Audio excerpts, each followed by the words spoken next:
Hey there, and welcome back to another episode of the B2B Marketing Asia podcast. I'm your host, Joe Escobedo, and I'm super excited. I have Ashley on the show. Ashley is the founder of ChoZan and Alarice. So good to see you again, Ashley. Phenomenal to see you, Joe, as well. Absolutely. I was thinking about people always ask me who really impresses you, and I always bring up your name. I think you're the only person that works harder than me, and I think does things just brilliant. So I'm really excited, like I said, to get your thoughts on a couple different topics today. One of which, obviously, you are a China marketing expert. So I have to get your thoughts in terms of what are some of the things brands are doing nowadays in China, especially when it comes to the 1111 initiative coming up.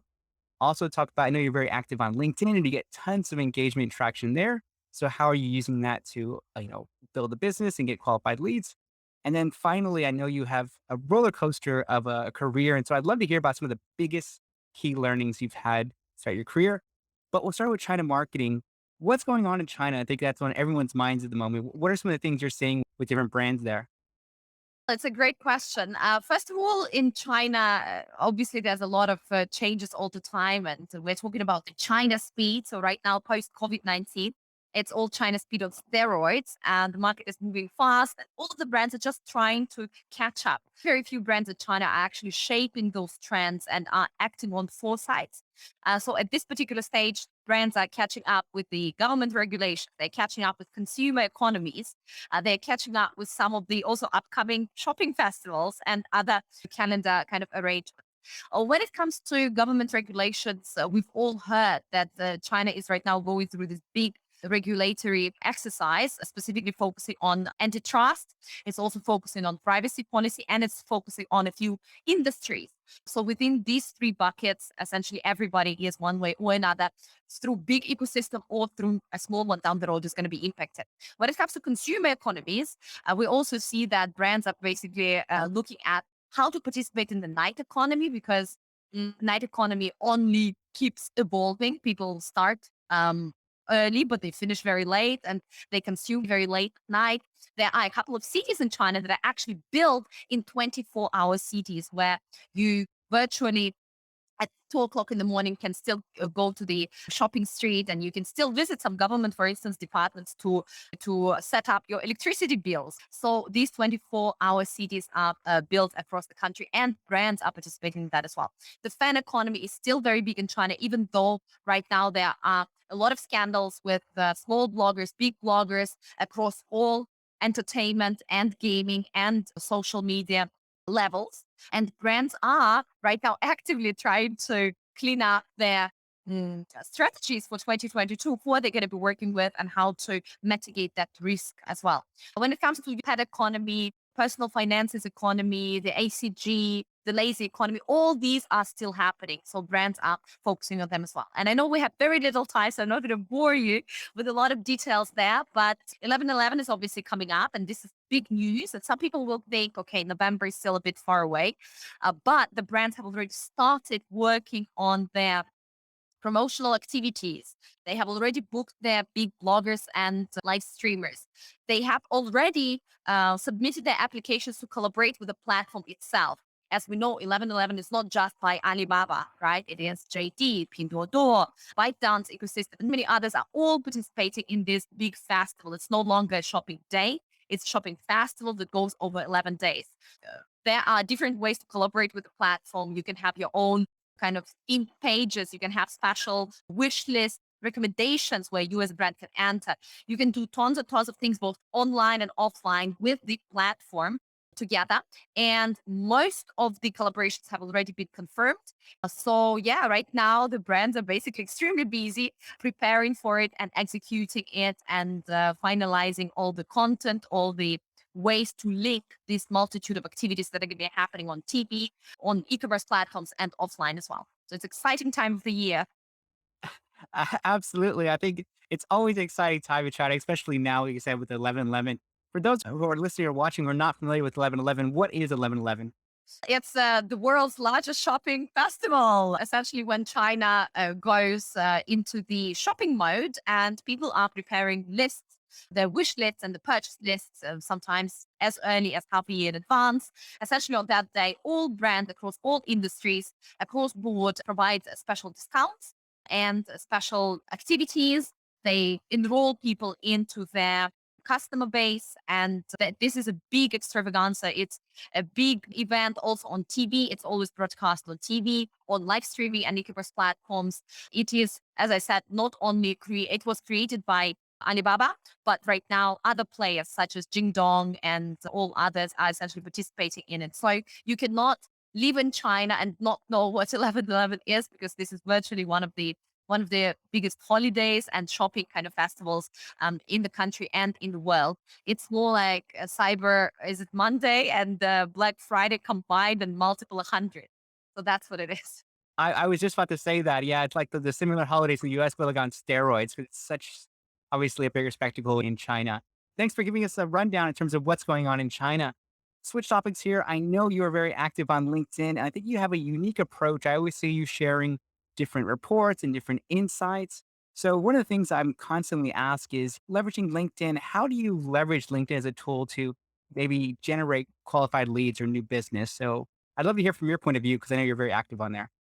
Absolutely. LinkedIn is a great platform. I'm a big fan. I believe that LinkedIn gives you an opportunity to actually get organic traffic. So if you're good, you are going to get organic traffic. You don't need to pay for it. And this is in sharp contrast to most other social media platforms, such as, for example, Facebook, because in the early days, you could also publish content and people could discover you and you could build your own community as a thought leader, as a contributor, as a creator. Right now on Facebook, because I started the two pages at pretty much at the same time, and I publish very similar content. And I do realize that audience is slightly different and all that. And maybe the reason to come to the platforms are also different. But on Facebook, I have 1,000 followers. And on LinkedIn, I have more than 70,000 followers by now. And the reason is not just the platform positioning, but also the algorithm. Because on Facebook, they do not give your content as a creator a broader audience because they want you to invest in advertising. And it's very expensive if you want to reach the right people, or you just go and basically show your advertising towards bots and some other random people very often on Facebook. So for LinkedIn, I've never advertised. It's all purely organic. And I believe that you can succeed by mm, providing your best tips, providing insights, giving people, basically helping people, finding something that they would really want and giving it to them. And if you give it, people will like, react, and because of the platform algorithm, it's going to be shown to more and more people. And then when you consistently provide that value, those people will subscribe as of sign up to your channel. And then suddenly you have all these followers. And because you continue doing it consistently, you stay top of mind. And people, when they, for example, need somebody who is doing trend watching in China or foresighting for China or China digital marketing agency, it's very likely that maybe I'm not going to be the only person they think about, but one of the people they think about. And then they will come and basically inquire about the service or product, and then you can pass it on to your team. So I believe that being on LinkedIn or on a similar platform, some prefer Medium, some prefer YouTube, some prefer having a personal blog, owned blog, or a newsletter that they've been building for years. It doesn't matter what your medium is, what your channel is, but you need to understand that if you are a business owner or even a professional, especially in B2B, it is crucial to have your own tribe. It is crucial to share your best tips freely and generously, creating for your community, because through that, you are creating, first of all, positive impact. You're raising the industry standard, but at the same time, the people will know you, like you, trust you, and when the need arises, they will come to you. Right now, after 4 years actively on LinkedIn, and what I mean actively on LinkedIn is every single day, I can tell that probably about 70% of our inquiries from large international corporations comes from LinkedIn. And I don't need to explain them who we are, what we do. They reach out and they say, Ashley, we want to work with you. Please, connect us with your team. So it's not that they come and say, oh, we're looking for some agency to do trend watching for us, or we're looking for some agency to do digital marketing. Are you the one? They come and they say, we want to work with you. Please connect us with the team, because they already have seen you in action for so many years, for so much time. So yes, I think it's so important for everyone to do it. And why are people not doing it? That's another question that people might have in their mind if it's so effective. Why people are not doing it? Well, it's a lot of work. As Joe, you started with it. You said this, you work a lot, and obviously a lot of people work a lot, but this is a full-time job to be a thought leader. You cannot share information that is obvious. It needs to be information beyond obvious. So you need to stay on top of the trends and top of happenings. You need to produce reports. You need to produce thought leadership. You need to have an angle. You need to also find your voice, how they want to share stuff. Some people talking about China, they are all very careful. Other people are very positive. Other people are very data oriented. Other people tell stories with human touch. So you need to find your own kind of voice and your own sharing model. And then you need to do it consistently, meaning every single day. I publish on LinkedIn daily, sometimes two times a day. And it's been happening for 4 years. So anybody shall do it, in my view, and everybody. It is a full time job, and you need to accept that. And you cannot outsource it. If you give it to somebody else to do, that's not going to be you, and it's going to show up. And then, of course, do it consistently every single day at a minimum. And I believe that anyone can achieve similar results. Absolutely. We're definitely an inspiration, I think, to many folks. I think a lot of folks who are listening to this are wondering, how did you get started? How did you actually start to find your voice? Because a lot of people who see your success, they want to follow in your footsteps, but they don't know where to get started. So I'd love to hear from your point of view 4 years ago. How did you go about finding your own voice and your own style? Yeah, 4 years ago, maybe it was a bit more than that. I read a book which was called by Dory Clark, who is right now a friend, which was called Stand Out, or Standing Out, or something like that. And I was like, wow, this is a great book. Basically, what it says is you need to start doing your own thought leadership. You need to share your best tips. You need to be on social media consistently. And then I decided to do it for 4 months on a daily basis. And when I started, I was not really great on video. I think a lot of people don't like themselves on video, the way you sound, the way you talk, the way you look, all these things. So I actually made one of the big mistakes. I said, guys, please give me your suggestions. So imagine this. I started publishing videos on Facebook, YouTube, and of course, LinkedIn. And I would actually encourage people to give me feedback. Like I would ask them in the post, how do you like it? And then I would try to act on that feedback. Okay.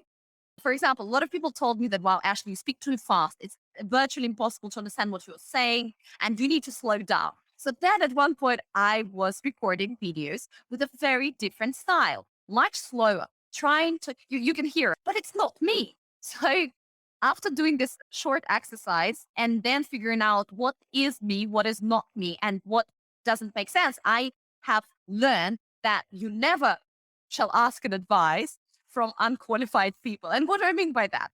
If you want to have a great relationship, ask somebody who's been happily married for 50 years. Don't go to your divorced friend or a random person on the street, grab them and say, oh, give me advice how to be in a great relationship.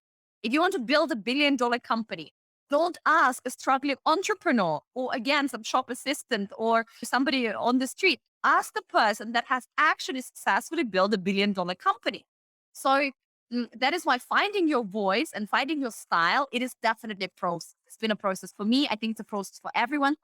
And you need to understand that your style is also evolving as you become more comfortable, as you learn things, as you are part of a broader community. So finding your voice is a process. Just submit yourself to it. Do not ask too much advice. I know that the people will still fall back into asking for advice and opinions, but sharing my learning, it's not about that. It's really doing it and reflecting on it and continuing. And if people can connect with you as a person, with your personality, doesn't matter how slow or quick you speak and how you look on camera. It's really about the content and the value that you bring. And then, yeah, keep evolving because your style is going to evolve and your voice is going to evolve as you mature, as you develop, as you enter next stages. Absolutely. And having known you and met you in person, I know you are a firecracker. So I couldn't imagine you speaking very slowly like this because it's just the opposite of who you are. And I think even for me, yeah, I was trying to find my own style when I started as well too. So if you look at the original videos, like I'm all buttoned up and I'm like, that's not how I usually dress when I'm meeting clients or things like that. So I made things more casual, but like you said, it's been a process over time. And to your point of getting comfortable with video, I definitely don't feel comfortable. Well, I feel a lot more comfortable now. But when I started, it was very awkward. But I think it's one thing that the more you do it, the more comfortable, the more natural it feels, and actually improves your communication skills, which is something I think not a lot of people really understand the importance of. Absolutely. And with videos, it's also there's so many different types of videos. One thing is how do you look visually or how do you sound vocally, but there's also different styles. For example, right now we have an interview. That's actually very easy. I interview you, you interview me, we chat. Essentially, it's just like us having a coffee, right? So it's much more natural. But imagine a scenario where you need to talk at camera and present them information. That's where a lot of people freeze and they freak out because there's no feedback. It's not that you are speaking in front of a live audience that you can connect with, look at, and see whether they're getting or not what you are saying, but you're just speaking at camera. And I think that's where a lot of issues are because people don't know whether they're doing well or not. Yeah, absolutely. I think this is something that I was trying to struggle with when I first started doing video. Is I was talking to a blank screen essentially, and it was just super awkward. I didn't know how to actually do it, but as you said, just the more you do it, the more comfortable you get. So I think really good advice for everyone watching and listening.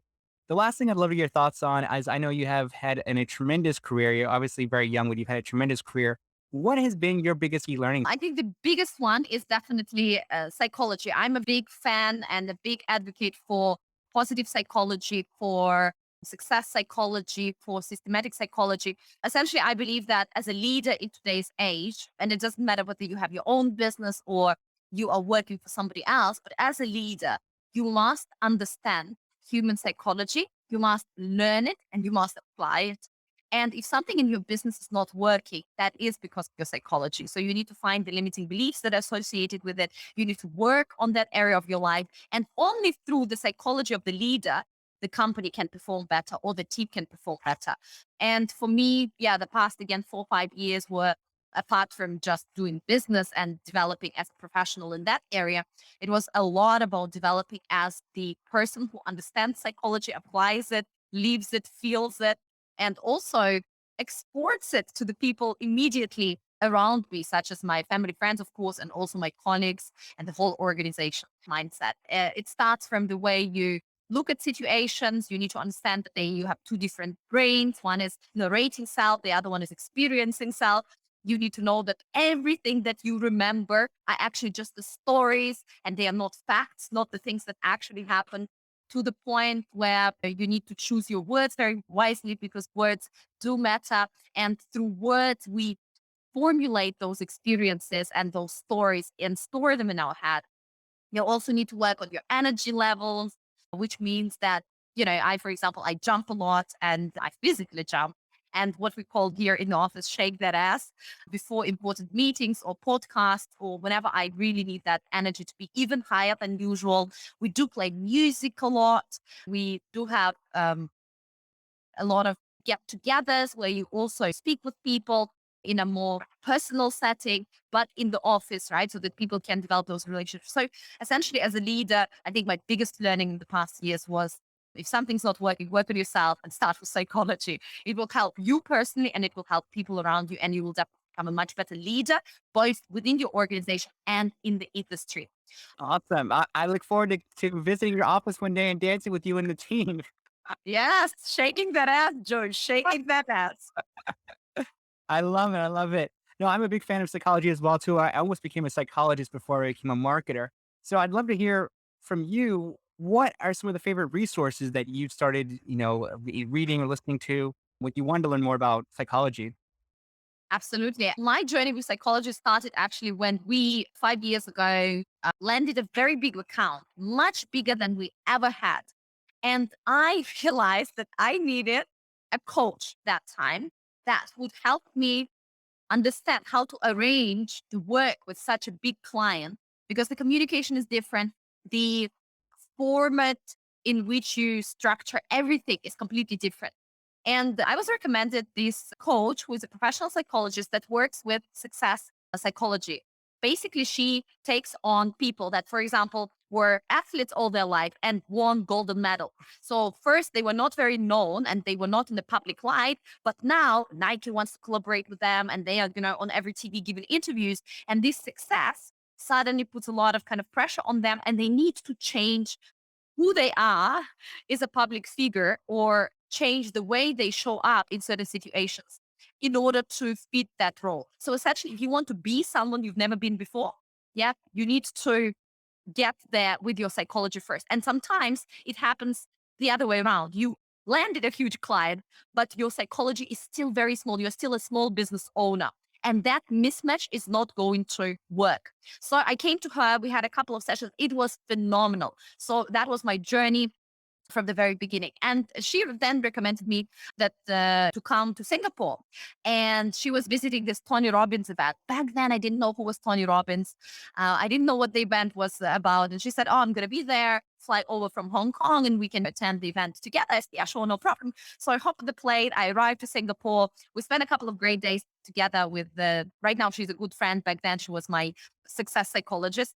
And yeah, essentially, she needs to fly back to her home country because she had a big media interview and TV presence. So she couldn't stay for the Tony Robbins event. So imagine this, me there at the Tony Robbins event, 13,000 people. I'm sitting in the first few front rows, and I think it is a cult.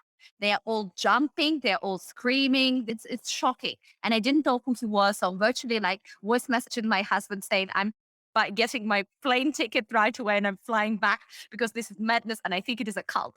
And then Tony Robbins comes on stage. And I was like, wow, this guy starts telling phenomenal stories. And there's definitely a lot to learn from him. I've been in the year after that in 9 or 8 programs by Tony Robbins. So basically, I've done everything that he's got to offer. And I can say that he's one of the best in the industries. That definitely, if you are in speaking and public speaking and presenting, you want to learn from the best. And he knows how to tell great stories. And he's really a very powerful kind of role model for a lot of things. And from there onwards, it was, of course, a lot of specific kind of targets. For example, right now, I finished a 1 year program about systematic psychology, which is a combination of all different types of psychology in a system so that you have this kind of systematic view, systematic approach. It's a bit complicated to explain, but I absolutely loved it for 1 year. We're getting a certificate and diploma shortly. And I thought it was great because it could put things together in a perspective and make it very actionable. And of course, I also studied the positive psychology. There are tons of courses online, so you can go to YouTube. There's a lot of great talks. You can go to Coursera. You can go to Udemy, to all of these platforms. And I've done courses about positive psychology on all of them. In the earlier days. And of course, before, what I forgot to mention is before I had this great coach 5 years ago, I was also reading about psychology and self help books and others. So I've been probably through 1 year, I actually read 70 or 75 books, and most of them were about self help. So the journey of somebody who starts learning about how to apply psychology in their life and how to be better self and how to help others better usually starts with, I do not know, either a video or a book. And then you watch more of those videos or books altogether. And then you usually hire a mentor, a coach. And then you go through different formal or non formal programs. And then you have this combination of coaches and programs. And I believe, it's my personal experience, that this journey never ends. Once you are on that track and when you see the results, meaning the manifestation in the quality of your life and the scale of your business, and the joy that you have inside. I think this journey of self exploration and psychology, let's call it, doesn't stop. So it's an ongoing. I was listening, taking everything in, and I was, shocked and amazed that you read 75 books. I think I've maybe read 75 Dr. Seuss books in the past year, but that's probably about it. So you That was definitely, 1 year when I really wanted the answers. That was the year when I really wanted the answers. Right now, I understand. First of all, right now, when you read the books that are similar, they're all talking about the same thing. So it's actually quite repetitive. So I really wanted the answer. By now, a few years down the road, I realized that actually all the answers are already within you. So it's the most cheesy phrase to say. But after reading so many books, going through the programs and all that, it was phenomenal. It's a great journey. Definitely do it. And all the answers are already within. there we go. Ashley, thank you so much. It's always great catching with you. I appreciate you sharing all your insights. Like I said, rapid fire. I love it as always. So thank you so much.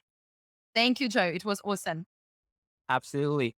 And for everyone watching and listening, thank you so much for joining today's episode. Really appreciate it. Um, I know you enjoyed it, so please feel free to share with all your colleagues, your bosses, your peers. I'm sure they will really love it as well too.